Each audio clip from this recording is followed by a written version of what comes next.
Welcome to the Deep Dive, the place where we sort through all the noise, all the industry news, to give you some clear, actionable knowledge. That's right. And today, we are really focusing squarely on what's ahead for you, the professional driver. This industry is all about massive movement, and that brings, incredible achievements, but also some really tough challenges with safety and the economy. Absolutely. And our mission today is to dive into a whole stack of recent news and reports to help you see not just the risks that are out there, but the real opportunities. Opportunities to secure your financial future, and just as important, to get the respect you've earned out on the road. And the central thing, the real tension we're seeing in all this research is, well, it's a question. How do you navigate this crushing economic pressure? And all the regulatory stuff on top of that. And the regulations, yeah. How do you do all that while still finding some recognition and, critically, building a solid exit plan for yourself? We're going to explore all of that. We've got stories on everything from award-winning drivers to some pretty stark warnings from analysts about a capacity collapse. But the thread that ties all of this together, the big opportunity here, is understanding the power of your off-duty time. Ah, yes. It's about learning how to manage that time for your future, your finances, not just for the company's next load. Okay, so let's start with the stakes. Because, wow, they couldn't be higher. They really couldn't. We saw these reports about a tragic crash that killed a sheriff's deputy, and it involved a commercial truck. The trucking company came out right away saying they're fully cooperating. And they have to. That cooperation is so critical because an investigation like that, it immediately goes to the data. Everything. The EOBR data, the dash cam footage, maintenance logs, everything. A single mistake, a single tragedy, it just ripples out and affects so many lives. It's a powerful reminder. It really is. It reinforces why things like the move-over law are so important, why daily inspections can't be skipped, and just the need for zero distractions, period. And that kind of tragedy can quickly lead to regulatory blowback. We're seeing a really strong push for truck bans in Pennsylvania. This is on U.S. Route 40 in Fayette County after a deadly head-on collision.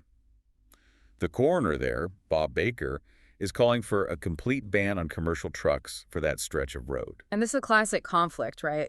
Public safety versus logistics.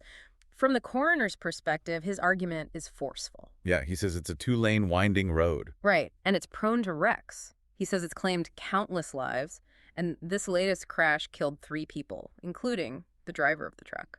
So you can see why he's pushing for a ban. Of course. But the moment you do that, the moment you ban commercial traffic, you create a whole new set of problems. You absolutely do. You force trucks onto longer routes, which means higher costs for the carrier. And for consumers, eventually. And for consumers. And it hurts local businesses that depend on those deliveries. It's a perfect example of why you have to look at these issues from every single angle. There's no easy fix here. Right.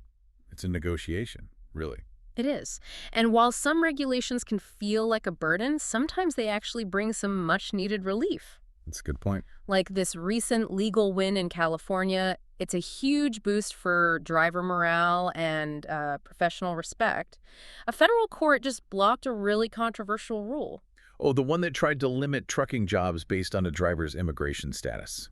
Like for DACA recipients or people on work visas. That's the one. The court put a stop to it. Which is so significant. I mean, advocates were arguing that it was basically discrimination in disguise. That was the argument, yeah. That it was excluding people based on paperwork, not on their actual skill or their safety record. Which should be what matters. Exactly. And the court's decision really affirms that immigration law is a federal issue, not something states can just make up their own rules for. It's a huge relief for thousands of drivers out there.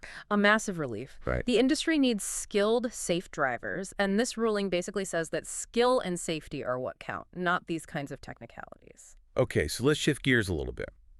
From managing risk to rewarding high performance. I like this topic better. Me too.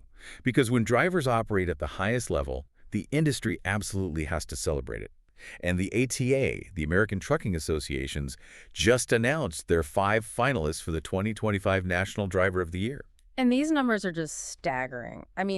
Truly remarkable. These 5 drivers, combined, they've logged over 25 million accident-free miles. 25 million. Just let that sink in. It's a testament to just unwavering focus and incredible discipline day in and day out. You look at guys like Williams Jones, 51 years on the road, over 7 million accident-free miles. He's also a certified trainer. Incredible. Or Steve Brand with 4.8 million clean miles. And he's also involved with America's Road Team and Truckers Against Right. Trafficking. Yeah. It's more than just a job. It is. And that kind of recognition, it's vital. It sets a high bar for the entire industry. Now, look, we know there's a skeptical view out there. Right, that these big awards often miss the drivers at smaller outfits, the ones dealing with rougher conditions every day. And that's a totally valid point. So for the owner-operator or the driver at a small carrier who isn't up for an ATA award, you might ask, what's in it for me? How does this help them? It helps by setting a standard. It reinforces what being a professional really means.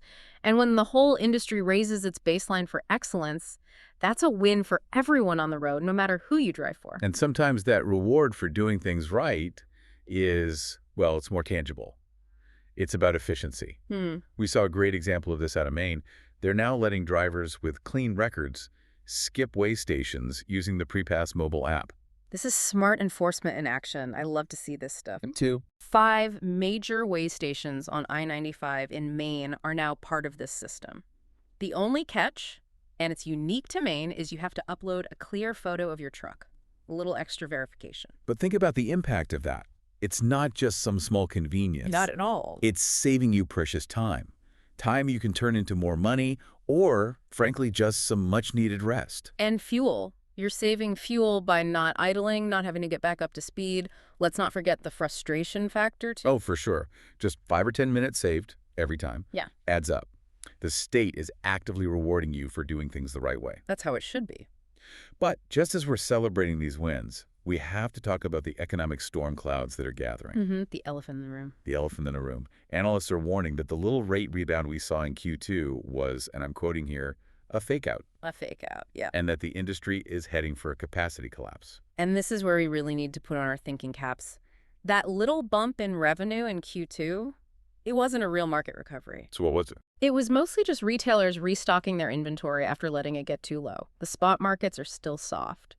And even if rates kind of level out, your costs, fuel, insurance, repairs, they're through the roof. They're just crushing margins. So the basic problem is still there. The basic problem is still there. Too many trucks chasing not enough loads. But if inventory restocking caused that bump, wouldn't that suggest that there's at least some momentum? What made the analysts so sure it was a fake out? It's because the extra loads didn't translate into any real sustained power for rates, especially on the spot market. All those smaller carriers that jumped in during the COVID boom, Yeah. a lot of them still haven't left the market, so capacity is still way too high for the demand we're seeing. For a lot of owner-operators, this isn't some market reset. It's a race to the bottom. Which is a call to action. It has to be. You can't just wait for the market to save you. You can't. This is where you have to start operating with a boss mindset. Exactly. It's not just about driving anymore. You have to be studying the business. You have to understand your rate per mile, your taxes, your real margins. You have to be looking for every way to cut expenses and shore up your defenses. Because a great safety record and a clean truck, as important as they are, they won't save you if the rates are in the tank for months on end. That's the hard truth. And this brings everything full circle, doesn't it? It connects back to that core lesson from all our sources. It really does. The best defense you have against all this volatility, freight rates, company shutdowns, an accident, a new rule, is your own personal financial resilience. It's about self-determination. That's the real goal. When you build other streams of income, you're creating a financial shield for you and your family. We're taking back control. You are. Yeah. And that time you save by passing a weigh station or that full weekend you're parked, that's your opportunity. Use that off-duty time, even if it's just in small blocks, to learn new skills. Look at the digital world, especially how you can use things like AI tools to build something that makes you money online over and over again. So you can retire when you want to. When you want to, on your terms, not when the industry forces you out. So to recap, we've covered a lot of ground here. The key takeaway is pretty clear. Yeah. Safety and compliance do get rewarded. We see it with the Maine bypass and the big ATA awards. But the risks, from crashes that lead to ban discussions to this looming capacity collapse, they are very, very real. But the ultimate power, the power to create real lasting stability, it rests with you, the driver. It's about how you manage your off-duty hours. Treating your time like your most valuable asset. Exactly. Professionalism, safety, those are the non-negotiables. That's the foundation of your career. But true security, the kind that lets you sleep at night, that comes from building a future that doesn't depend on the price of freight tomorrow. We started by talking about drivers with 7 million accident-free miles. Yep. That takes an unbelievable amount of focus, planning, and dedication to every single detail. It absolutely does. Now just imagine, if you put that same level of focus, that same dedication into managing your own personal business, your own income streams while you drive. If you approach your financial exit plan with the same commitment you have for safety. What becomes possible then? What could your future really look like? Something to think about as you're rolling down the road.